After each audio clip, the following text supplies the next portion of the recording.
Halo, Assalamualaikum.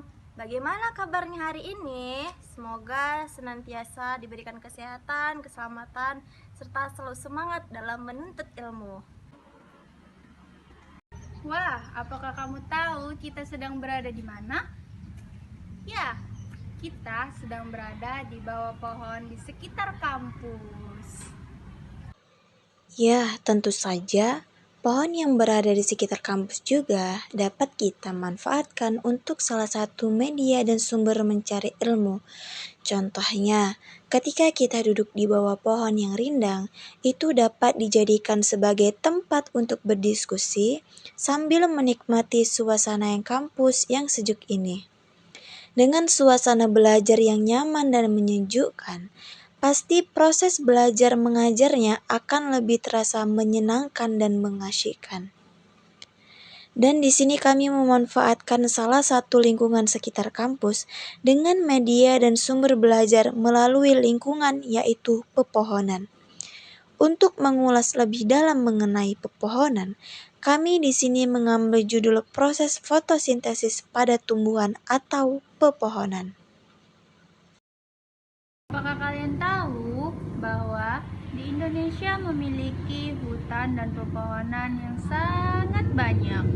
Dari beribu-ribu pulau di Indonesia terdapat pepohonan yang sangat rimbun. Lalu, kenapa pepohonan dapat menunjang keberlangsungan hidup di bumi? Untuk menjawab pertanyaan itu, marilah kita belajar bersama-sama tentang proses fotosintesis pada tumbuhan.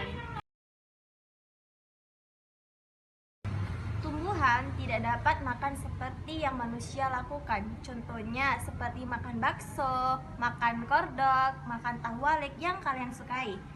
Tumbuhan memiliki sistem pencernaan yang berbeda-beda dengan manusia ataupun hewan.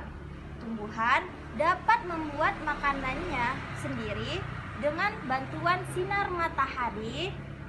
Dan lalu apa saja sih bahan-bahan yang diperlukan tumbuhan untuk memasak makanannya sendiri?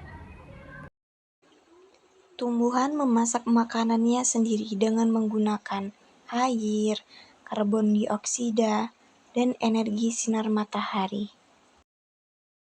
Akar pada tumbuhan berfungsi menyerap air dan mineral yang diangkut melalui batang dan sampai ke daun. Di sanalah terjadi proses memasak. Selanjutnya ada karbon dioksida. Karbon dioksida menjadi salah satu bahan yang paling penting dalam membuat makanan.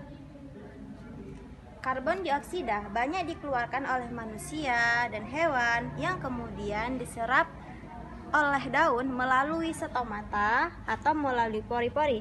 Pori-pori kecil inilah yang ada di bawah daun ini. Di dalam daun terdapat zat hijau atau disebut dengan klorofil. Klorofil berfungsi sebagai mesin khusus pada daun untuk menangkap sinar matahari, kemudian menggunakannya untuk mengubah air dan karbon dioksida menjadi zat gula dan oksigen. Proses inilah yang disebut dengan proses fotosintesis. Hasil dari proses fotosintesis ini menghasilkan zat gula yang digunakan oleh tumbuhan untuk memenuhi kebutuhan makanan pada tumbuhan.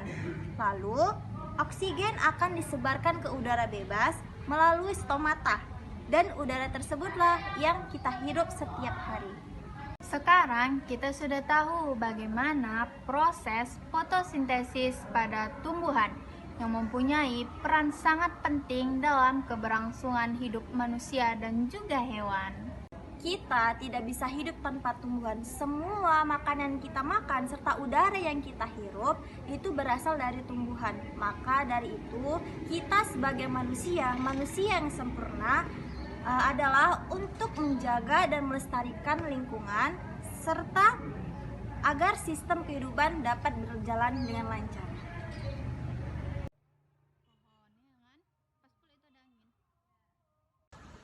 Assalamualaikum warahmatullahi wabarakatuh.